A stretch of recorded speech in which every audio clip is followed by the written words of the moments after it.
Ahoy there, YouTube! I'm back again for another game review. Today I will be reviewing Monster Chase by Scorpion Mask. It's for 1 to 5 players, ages 4 and up, and it will go by at a brisk 10-minute pace. And the first thing that attracted me to this game was the ages 4 and up. This game is for young children and the adults that love to play with those young children.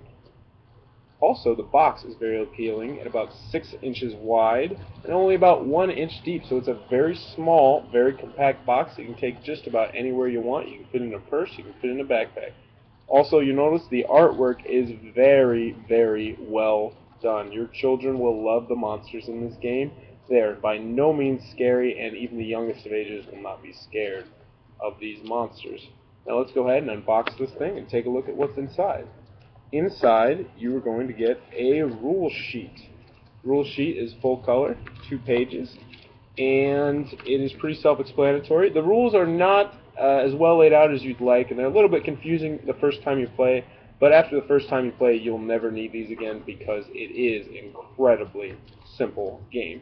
Also, they have different variants in here that make the game a little bit more difficult, and for my personal liking, for my children who are ages 3 to 5 at my preschool, it was a little bit too hard, so I'm just going to go over the core gameplay along with medium mode and expert mode. Also inside, you get the well-done cards. You're going to get 24 cards. You get a closet card, which is where you're going to send the monsters. You get 20 bed cards, because where do monsters come from? Of course they come from underneath the bed. And these are very, very nicely done cards that are by no means scary. In fact, some of them are kind of cute. And you'll notice on the card, they have in the upper corner a symbol. Now this is the symbol, this is the toy that you're going to need to scare this monster back into the closet. And if you scare all of your monsters back in the closet, you win the game. So there's a teddy bear, there's a astronaut, and a car, and a dump truck, etc. Also, you're going to get 3 of these cards. These are the cards that is a big monster. If all 3 of these cards get flipped over, then a new monster appears. So let's go over the core gameplay here. Oh, I almost forgot. Also, you're going to have tiles. These are memory tiles, in essence. You're going to flip them face down so you can't see what they are, and you're going to try and draw them. These are what scare your monster into the closet. So if you had a monster out with this logo and you flip this over, that monster would go into the closet and he would be out of the game. Now, if you would like to play on medium mode, you can add this sock. The sock will not scare any monsters away, it's just there to be an annoyance. If you're playing on hard mode, and this will bump up the difficulty, especially with children who forget, you can add the monster tile. If you flip over this tile, a monster is instantly added to the board, which makes the game substantially harder, especially for kids. So if you have this one in there, you need to make a mental note of where it is. So how do you play the game? If you have 2 players, you have 10 cards out. If you have 3 or 4, I think it's 15. And if you have 5 players, you have all 20 of your monster cards out. So for this one, we'll just say we're going to play with 2 players, you and your son or daughter. So we'll have 10 cards face down with a monster. You're going to flip over 1. So you get this monster. In order to get rid of him, you need to get that symbol. So, say you flip over the book. You didn't make it, so you're going to flip over 1 of these to red. Now, if you miss 2 more times, then boom, now you're going to add a second monster to the mix.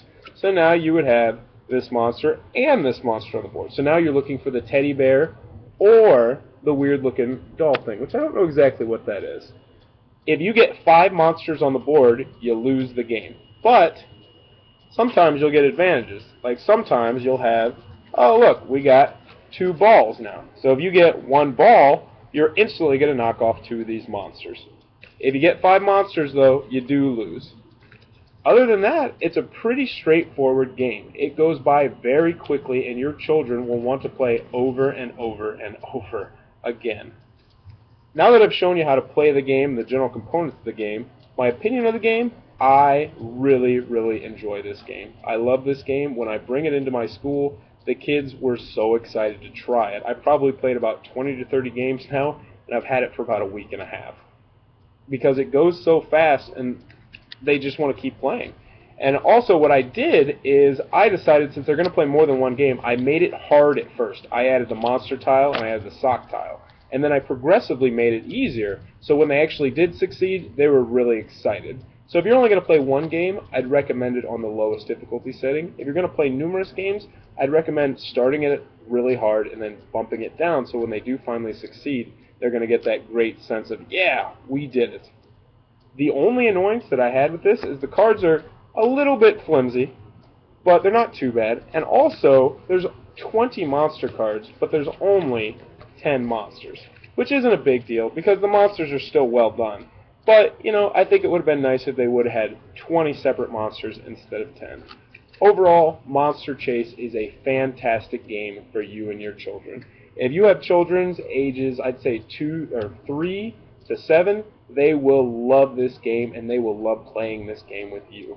Another thing that I will be sure to note is, and it says in the rule book, when you put a monster into the closet, what I like to do is, if you match the tile, say you get the teddy bear, I like to smack the monster with my hand and then put it into the closet, and it says here, go back to the closet, monster. And if you start doing that, your kids will love doing that, and then they'll start to get into it. They'll get excited about the game. Overall, this is a great game for young children. You'll have fun playing it with your children, and I highly recommend Monster Chase to just about anybody with young children. If you enjoyed this video, please be sure to subscribe because I plan on putting a new one out every week. Until next time, take it easy, YouTube.